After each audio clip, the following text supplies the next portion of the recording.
The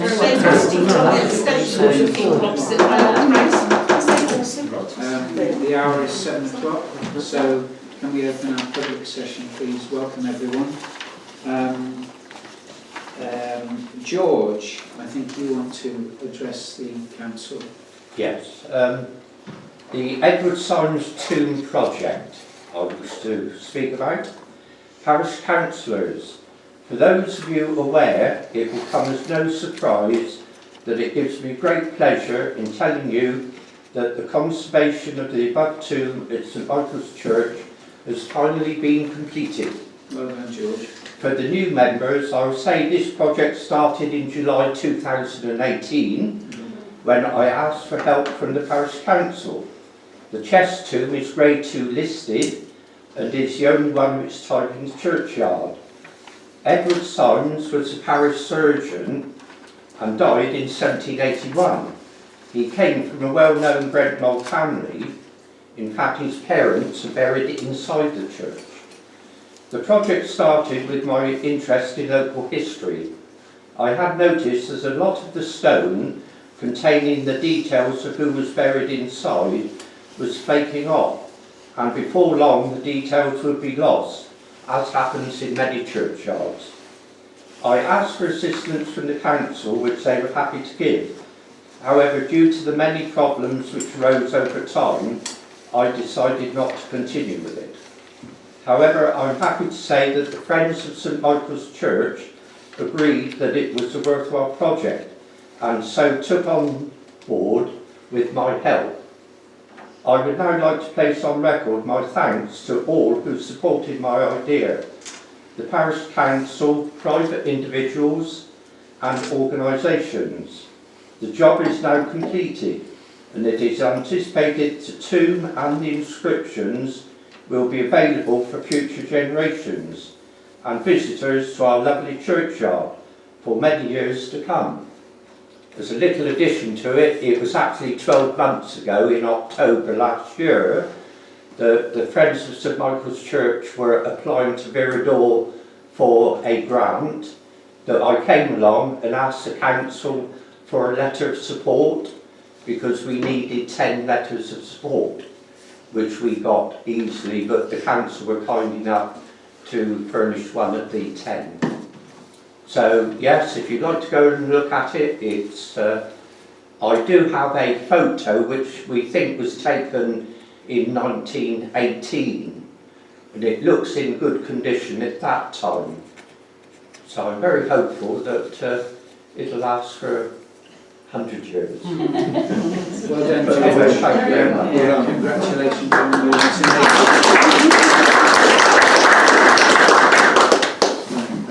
Yeah, well done, George. Kim.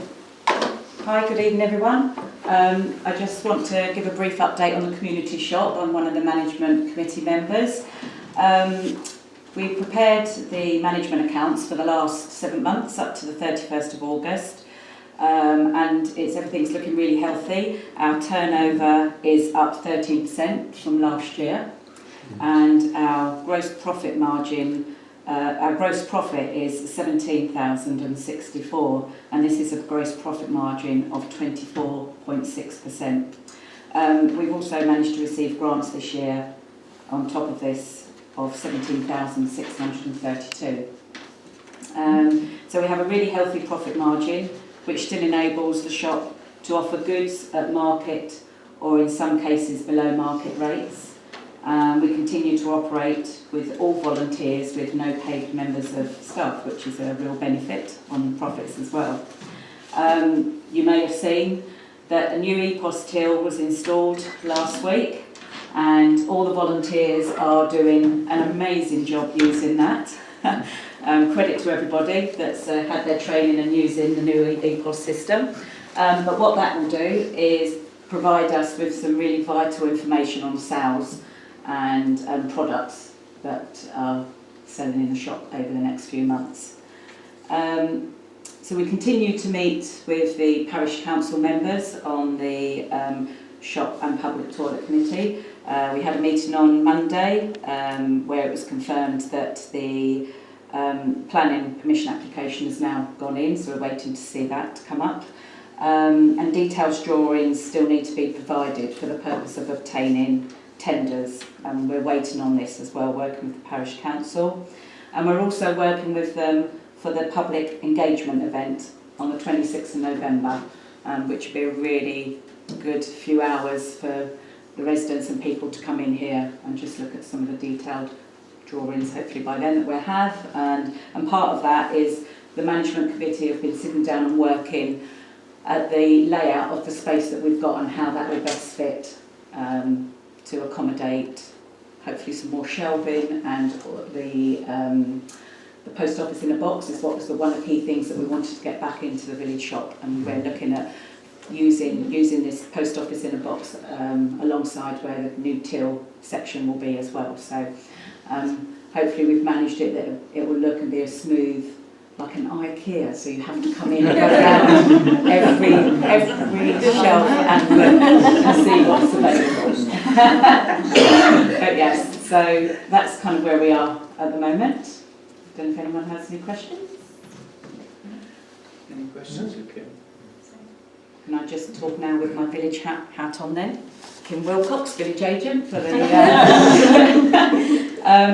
So part of my role as a village agent is working with the Somerset Community Foundation, and the cost of living crisis appeal are looking at doing warm spaces for Somerset.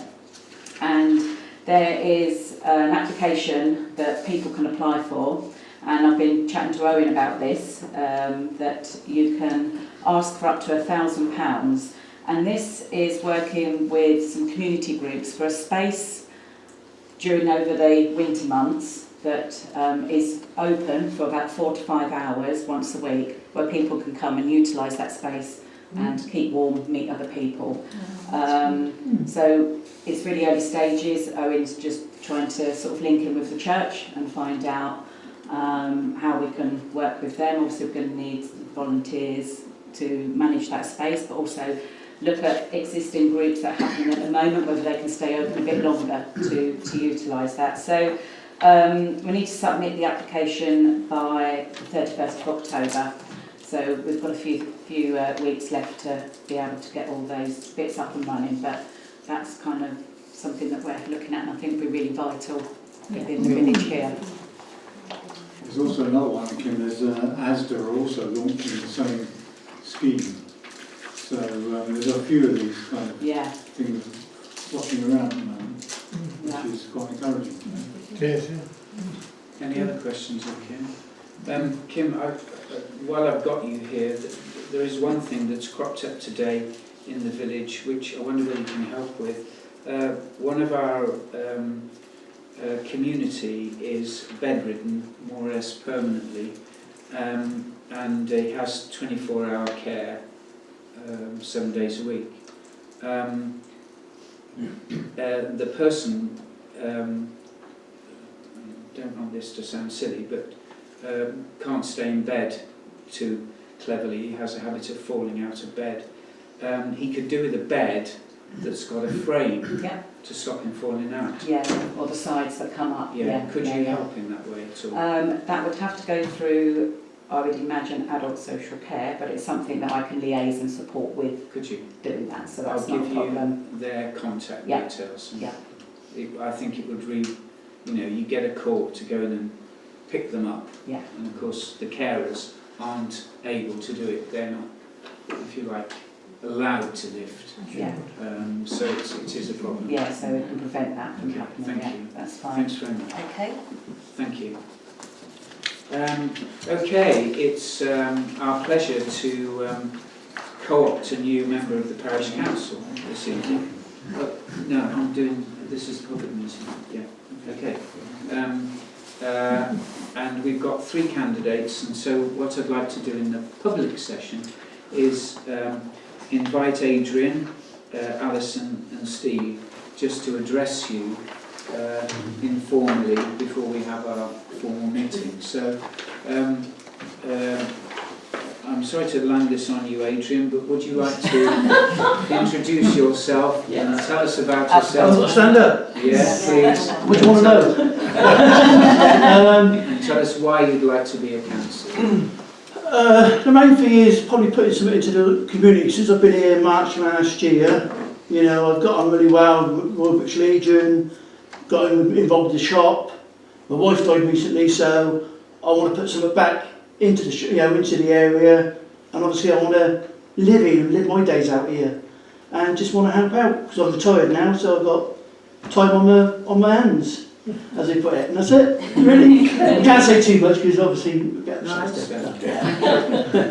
Any questions of Adi at all? Okay, thank you, Adi. Thank you. Alison, do you want to say a few words? Well, only that I'm Alison. I've lived in the village for 19 years now. I love the village life, and I think I love being part of the village life. I've done a lot of work with clubs and things, and I'm also self-employed, my own business in the village. I'd like to just share my knowledge of life experiences with the council and see if I can support and add some Value, support. Yeah, just support. Help. Yeah, help. All right. Thank you, Alison. Steve. Some of you probably already know me from or seen me running around the village and walking Toby. I've lived in the village for 12 years. I've lived in there 12 years. I'm blank, sorry. I work in the aerospace industry, so I work with a team of engineers, so some of the budgeting, finances, I think I can bring to the community. I've helped out numerous times with the Jubilee, helping out with the wine and the Prosecco and all that stuff. not drinking it all, but yeah, helping out with that. So helping out with that. And helping out with the fates, etc. So yeah, I just want to give a bit back to the community, really. Okay, thank you. Any questions of either Adrian, Alison or Steve? Okay, this is your opportunity. I take it that you've all read the correspondence that Owen has circulated of the applications from each of the candidates, because I'm going to ask you to vote in our formal meeting, obviously. Okay, so that closes our public session. I now open formally our parish council meetings for this month. Thanks, George. Thank you, George. Thank you. First item, any apologies? No, but there is one missing. That's not an apology, that's just missing. He did send Right, did he? he sent an email in. Late this afternoon? Yeah, late this afternoon. Yeah. Okay. Yes, John can't make it because he hasn't got any childcare this evening, and so he can't attend. So he records his apologies. Are you happy to accept those apologies? Can you signify, please? Thank you. Right. Okay, we've got a special item now which we've got to go yeah, to. really exciting item. Dispensations of pecuniary interest. I'm sure we'll get you all going. You're probably aware that we have something called a disclosable pecuniary interest on the council, which means that you have to declare if you have any interested matters on the agenda. Now, there is something called a dispensation, which means that if a councillor has pecuniary interest, he or she can get from that a dispensation if it meets the criteria for that dispensation. And I just want to give you the background to it. Parish councils are now responsible for determining the requests for a dispensation by a parish council under Section 33 of the Localism Act 2011. I'm sure that rolls off the tongue. you all know it. And this is because they are a relevant authority under Section 27.6 of the Act. In certain circumstances, councillors may be granted a dispensation which enables them to take part in council business where this would otherwise be prohibited because they have a disclosable pecuniary interest, sometimes known as a DPI for short. provided councils act within the terms of their dispensation, they are deemed to be no breach of the Code of Conduct. Now, of course, if they normally breach a Code of Conduct, pecuniary Code of Conduct, then in fact they are committing a criminal offence under Section 34 of the Localism Act. So they have to have a dispensation if they want to continue to participate in the meeting with that pecuniary interest. Now, as it stands at the moment, the Code of Conduct says that the parish council hold the responsibility for granting that dispensation. But if you so wish as a council, you can move that dispensation power, if you like, to the clerk and take it away from your own provider. But of course the thing is that you have to ask yourself whether there's any advantage in doing that. The only advantage I could actually see would be that somebody disclosing a dispensation, or asking for dispensation, could do so before the meeting if I had that authority, whereas it would have to come to the meeting otherwise to declare that dispensation and get that granted to them. So it is your decision. If you decide to move the power to me, then there has to be a resolution passed at this meeting to say that that is what you wish to do. And that would be a formal resolution, it would be minuted. If you decide to leave it as it is, which is you with that power, then that doesn't have to happen. The reason why this has come, and I think I'll just tell you the reason why this has come about, is because of the community shop. Obviously some of our members around the table have shares in the community shop, and if you have more than 1% of the value of those shares, of the total share value of the shop, then you have to disclose that as a pecuniary interest. But as I say, it is a matter that can be used for dispensation if applied for. I think that's more or less sums it up, and I'm trying to avoid going through lots of jargon, which probably doesn't really mean a great deal. I think I'm probably made myself clear about what it is. Dispensation is actually allowable by this council to a member if they can demonstrate that that dispensation is worth granting. And that can be for a whole raft of reasons, but usually it's for the good of the local authority, the local area in which they serve. So that's where we are. So the first decision is for you to decide whether you want to move that dispensation authority to me, or whether you're happy to retain it yourself. That's entirely a matter of you. I'm not going to persuade you either way. I think there's merits on both sides.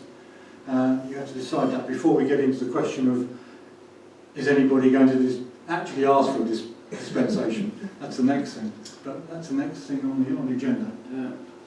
Fellow councillors, I've discussed this with Owen, and I would like to propose that we move the powers of dispensation from us across to Owen, because then he will, if you like, police it and look at all individual applications in accordance with the Localism Act to which this refers. And I think he will offer a reasonable judgment to any applications that are made.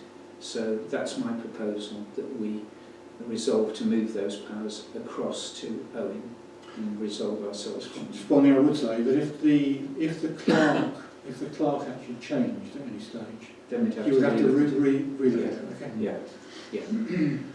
But that's my proposal. Sounds sensible. Yeah. Do I have a... Can I read the resolution out so we've got it Yes. absolutely spot on? Okay. The council delegates the power to grant dispensations to the clerk. The power rests with the relevant authority under section 33.1 of the Localism Act 2011, and the basis is set out in section 33.2, which I'm sure you'll go home and read with great diligence.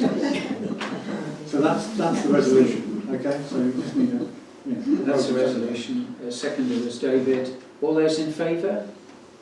That's carried unanimous. Thanks. I suppose get some guidance just on what those grounds might be to seek Well, one of the things you could do, of course, you're coming up for a code of conduct training.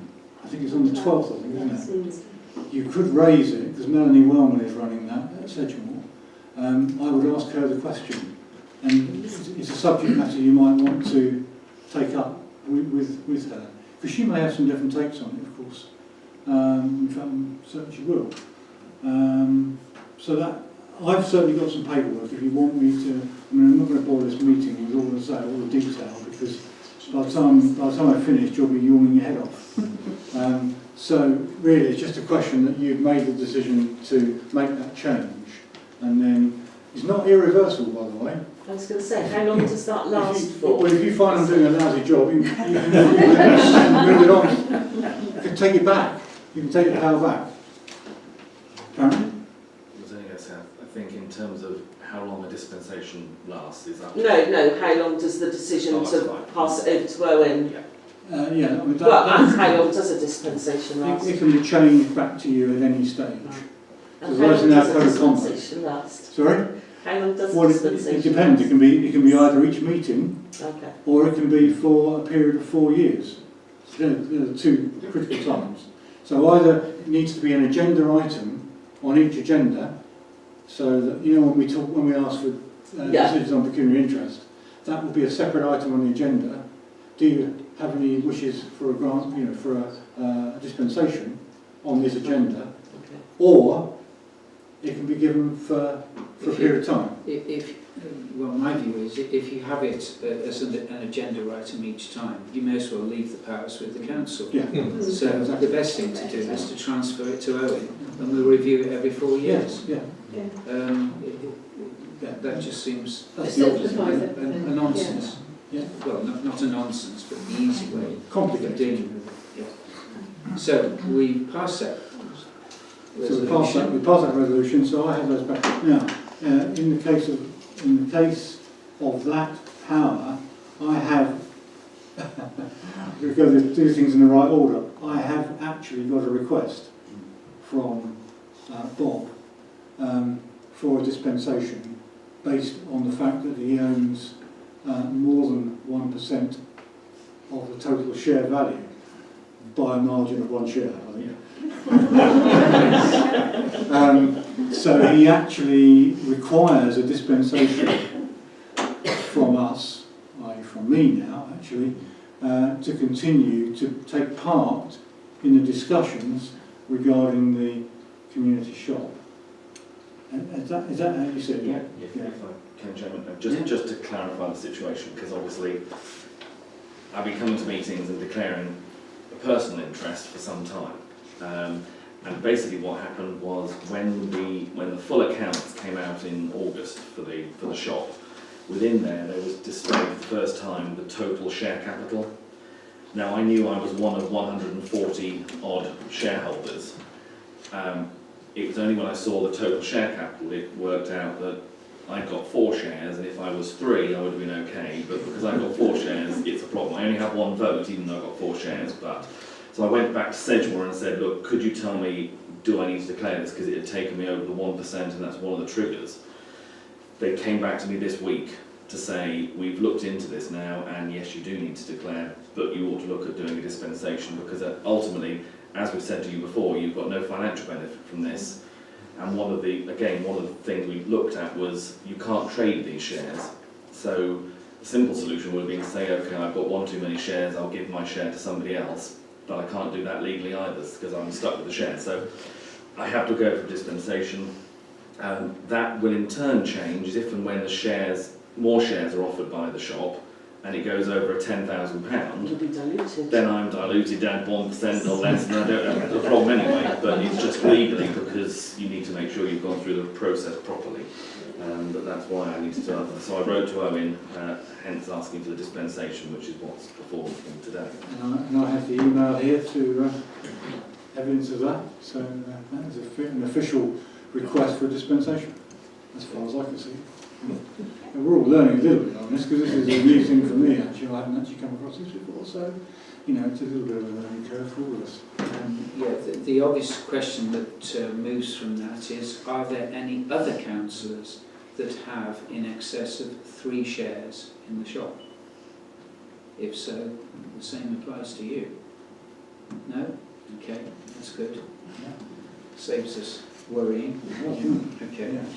Okay, so declarations of interest then. Myself as a shareholder of the shop. Bob? My normal ones on planning in terms of non-predetermination, and also as obviously the county and district councillor, any matters there against personal interest or but not prejudicial. Anybody else? No? Good. Okay. Do you stay shop every time? Sorry? Sorry. Stay shop every time, sorry. Oh, I'm sorry. Yes. Sorry, Tracy. Beg your pardon. I'm sorry. Tracy, Jane, and Colin Yeah. on the shop. Yeah. Yeah. Okay. But not prejudicial. Okay. Minutes of last meeting, you've all read those and you received a copy. Are you happy that I sign